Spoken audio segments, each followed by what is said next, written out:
Hey, welcome to Atlanta. Thank you. So my question is, what was your initial reaction when the Hawks started pursuing you in free agency? And what do you want to bring to the team? Uh, well, the first reaction was that there was a lot of interest, and so when there is a lot of interest in free agents for a free agency, you're always excited. So it brought a lot of excitement right away. And then the expectations, I have high expectations. I think we have a very good team, and we want to go farther in the playoffs. We want to go in the postseason, being focused on that, and just taking it day by day to getting better. That's the most important thing that we need to. How do we need to approach every day and every practice and every workout, and then be able to do the same. Bring the same focus and unselfishness that we bring every day in the gym, just to bring it on the court. Thank you. Next question from Chris Kirschner with The Athletic. Hey, Danilo. Ultimately, why did you end up signing with Atlanta in free agency? I like the project. I like the team that we got. I like the young guys that we got, and so a lot of things together. It was a very exciting choice for me. Next from Steve Hummer with the AJC. Yes, hi, Danilo. I was just curious about what has your experience been playing against Rajon, and how much are you looking forward to actually being on the same side with him now? He's an amazing point guard. He has an amazing high Q, very high Q, and he knows how to play the game the right way. He won championships, so as a guy that every basketball player wants to play with. Thank you. Thank you. Ben Steiner. Hey, Danilo. How did having a point guard like Trey Young, who was second in the It was a bad connection. Sorry, I couldn't hear the question.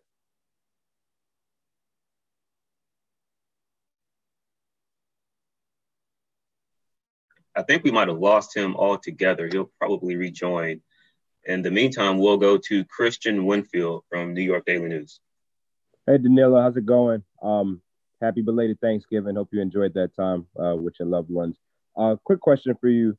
You played in New York, you played in Denver, you played in Los Angeles, you played in Oklahoma City, and there's been a good deal of moving involved with each of those moves, right? Like you had to relocate from New York to Denver, and then from Denver to LA, and then from LA to OKC, and now from OKC to Atlanta. I'm just curious how this year moving in the middle of a pandemic has been different from moving in previous seasons from market to market.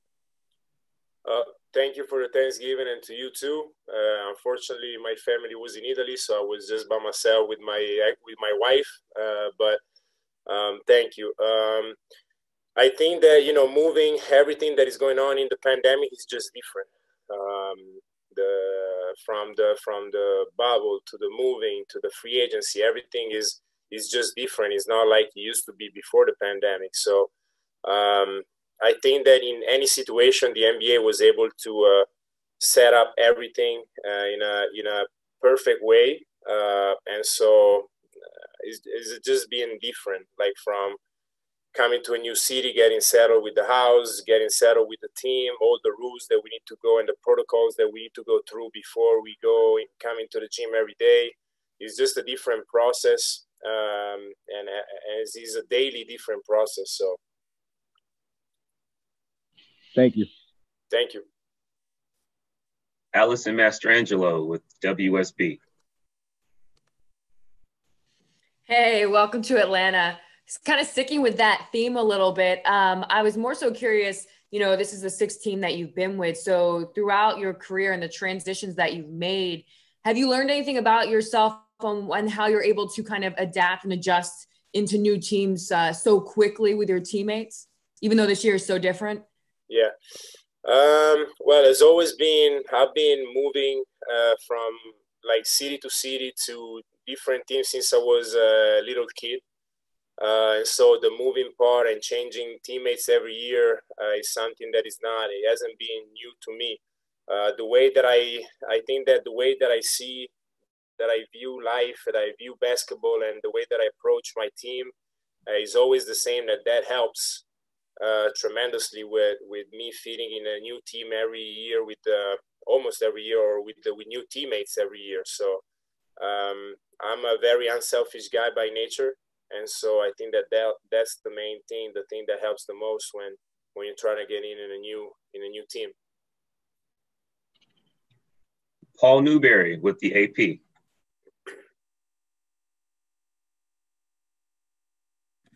Hey, Danilo, welcome to Atlanta. Thank you. A couple of things. What specifically excited you when you saw the Hawks? Obviously, they've got a lot of great young talent and Trae Young. What specifically stood out to you about coming here, and also just what do you think? You have any idea what your role might be? Obviously, you're joining a team, play some positions where they have guys that played a lot last year. What's your thoughts on what your role is going to be here? Well, the exciting thing was just talking to my agent. The excitement that there was on the Hawks side towards me was great, and that's the thing that excited me the most.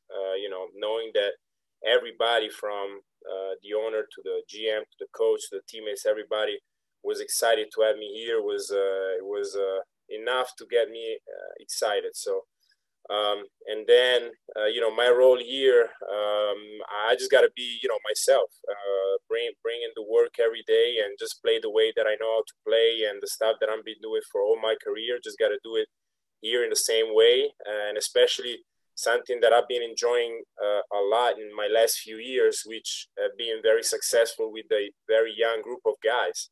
And so, being able to, help these young guys develop has been something that, especially in the last 2 seasons, I've been doing a lot, and something that I really enjoy. And so, leadership, winning mentality, all this kind of stuff that I've been bringing to everything that I play with. Our next question is from Italy. I believe it's David or David. It's Davide. Thank you very much. We almost got it.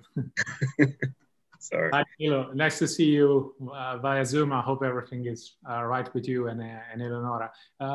What about your first impressions with the Hawks now that you have sort of started training with them and moved to Atlanta? Ciao, Davide. The right pronunciation. Nice to see you. The first thing that you can feel is definitely the excitement and the focus. Everybody's been working out. Everybody is working out and being very focused on what they have to bring to the team, what their role is into the team. And so I think that the focus and the excitement are two things that I wanted to see and I've been seeing every day. Grazie. Prego. My apologies, Davide. Next question from Greece, and I believe it's Christos. Hello, Danilo. How are you? Welcome to Atlanta. I would like to ask you, what are the expectations from you about next season? And this team has a great players like Rajon Rondo, Trae Young, and also Clint Capella. How excited you are to collaborate with these guys and go to the playoffs, of course? Christos, ευχαριστώ, τι κάνεις? Hola, καλά, you? Καλά. I think that we have a great mix between young players who are very talented and veterans that are talented, and they're great leaders, and they've been great players in their career. And so I think that when you combine, especially in the NBA nowadays, that mix, a lot of good things can happen, and that's the thing that I'm most excited about. Next question from Alec McQuaid from WXIA.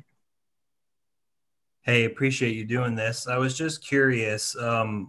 You've been in the league a long time, obviously. How is your perception of how the Hawks have been building throughout this time? How have you perceived those? And what was kind of a moment when they captured your attention with a move they made? I think they did an amazing job in this free agency. They were able, between, everybody from Travis to everybody that is in his team, to build the team that they were able to build this year. And is like I said, when I talked to Travis, the excitement and the focus and the willing to go into the postseason and winning, I think is something that definitely caught my attention, and so that's one of the main reasons why I'm here. Kevin Chenard with Hawks.com.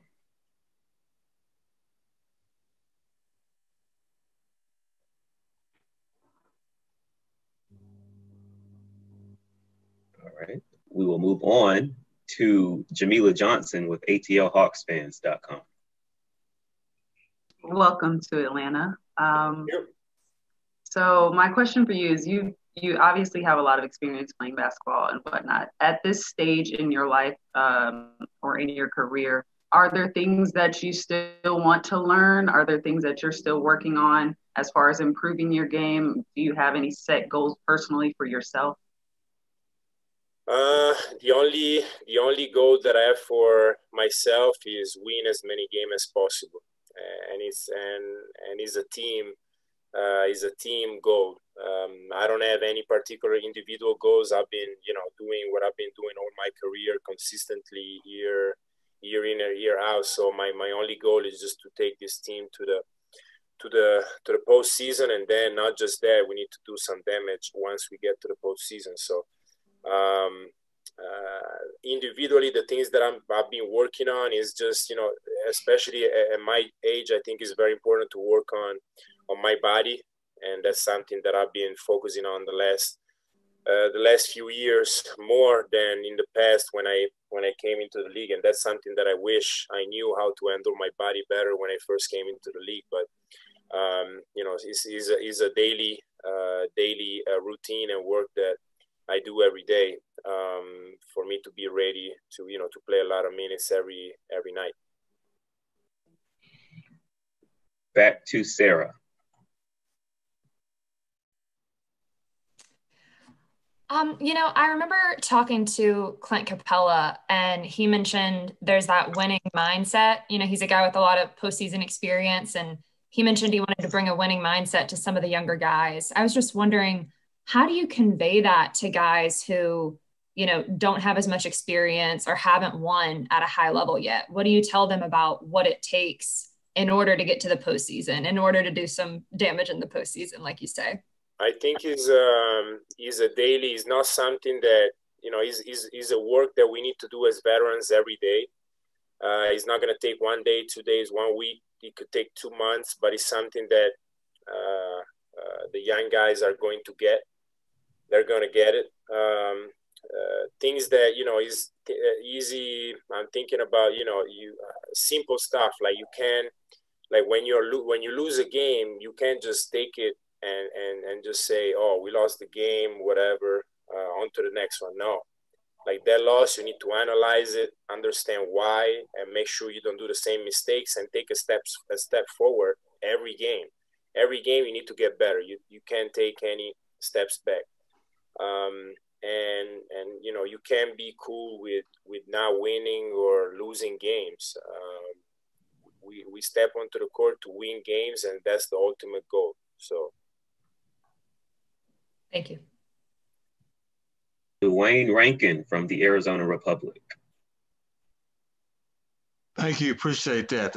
I wanted to ask about, obviously, I'm doing a story on Chris Paul, and you played with Chris last year in OKC. What are things that what was the biggest impact he made on you guys last year? And just give me an example of something that he did personally, either with you or that you noticed that made you go, wow, this is why he's considered this kind of player or this kind of person. Well, I think that Chris is a great leader.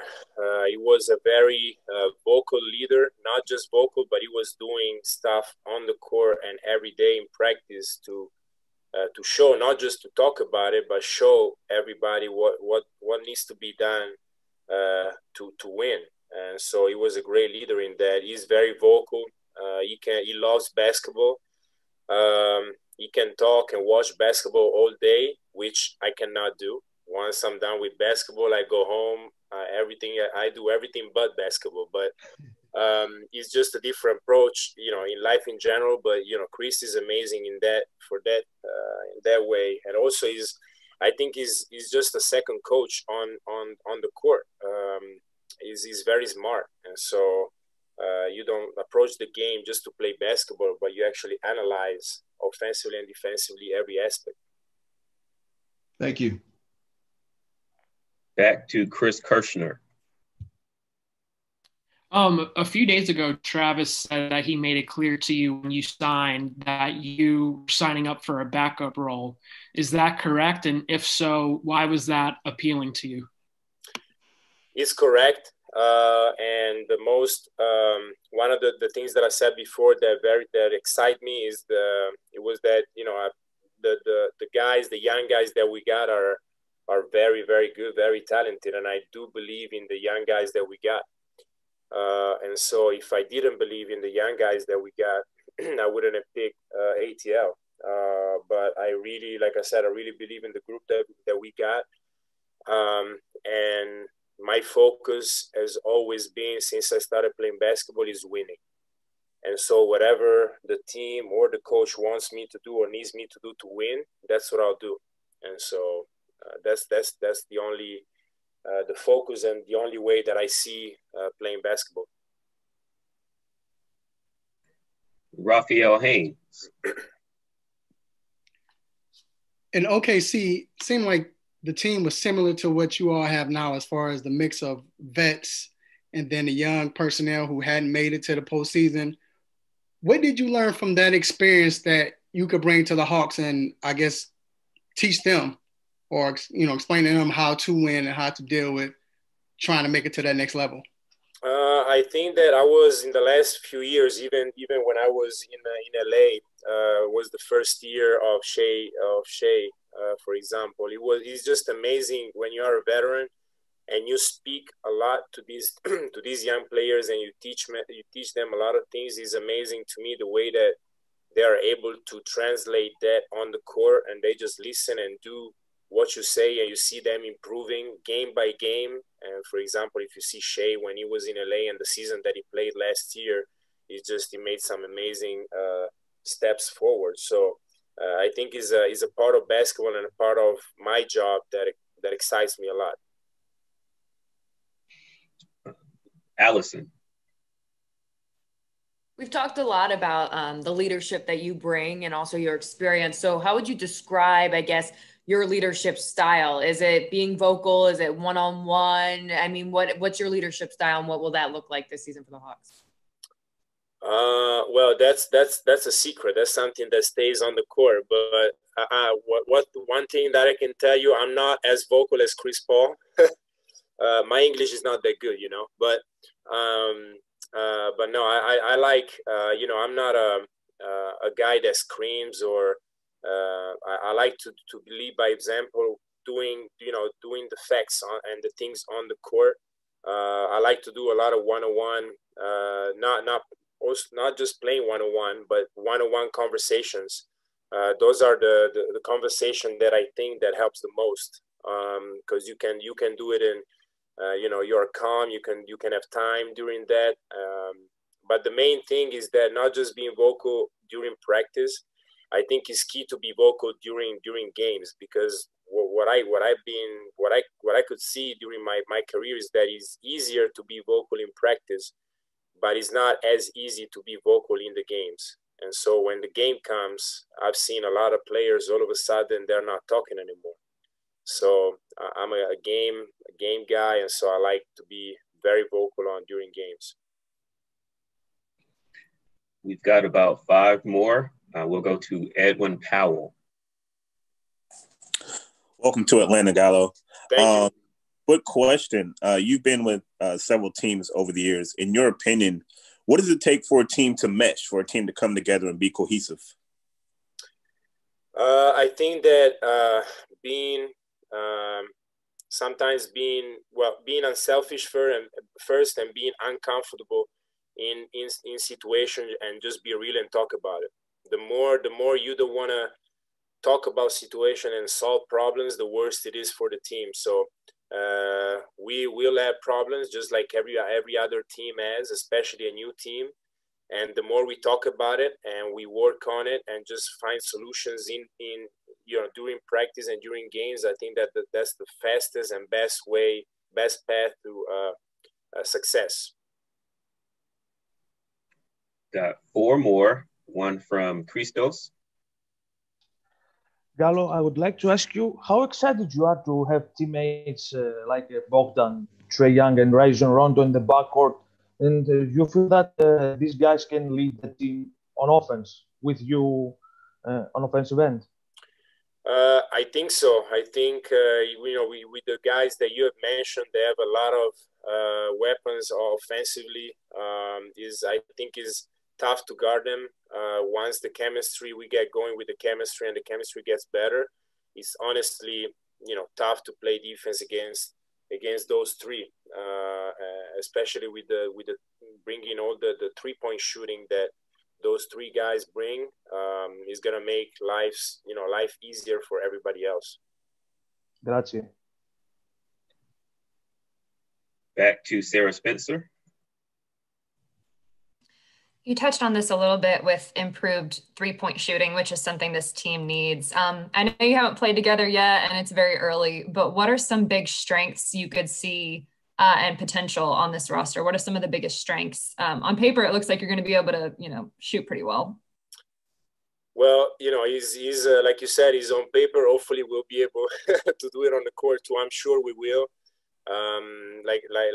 Like you said, and like I said before, we have a lot of weapons offensively. It's not just the 3-point shot, but it's definitely something is gonna be our strength for sure. And then I think that offensively we have one-on-one players. We have players that can play in the post like me, and so we can touch on on everything, every aspect offensively. Two more. First from Alec McQuaid. Just going back to leadership for just a second, I was curious, did the organization ask you if there was a certain player that you could help take under your wing, or is there somebody that you'd like to take under your wing? And then the second part is just how have you perceived John Collins' game from far away? Well, I think that we have a lot of young players, but of course you mentioned John, and John playing in a similar position to mine. I can definitely help him a lot. I think he's incredibly talented, offensively and defensively. He's an amazing athlete too. So if you can combine all those things together and being efficient on the court, only sky's the limit. And so I'm definitely looking forward to play with him and help him out. And our final question will go to Chris Kirschner. I know your last year with the Knicks, Landry Fields was there. I'm curious, what was your relationship like with him, and does it give you some comfort to have some familiarity with someone who's now in the front office? Oh, definitely. I mean, it's kind of weird when I talked to Landry. It was kind of weird to talk to him, me still being a player and him being a front office since he was my rookie when I was in New York. But, Landry is a extremely smart guy, great guy. And he's one of the first guys that I talked to when I first came to Atlanta. So, he helps a lot. He's been helping me a lot, not just with basketball stuff, but with all the stuff that I got going on in my life. I'm going to be a dad very soon for the first time. And so he's been helping me with that stuff. But in general, the whole franchise has been amazing. So. All right. That was our final question. Danilo, thank you for your time and congratulations in advance on fatherhood. And we will see everybody else tomorrow.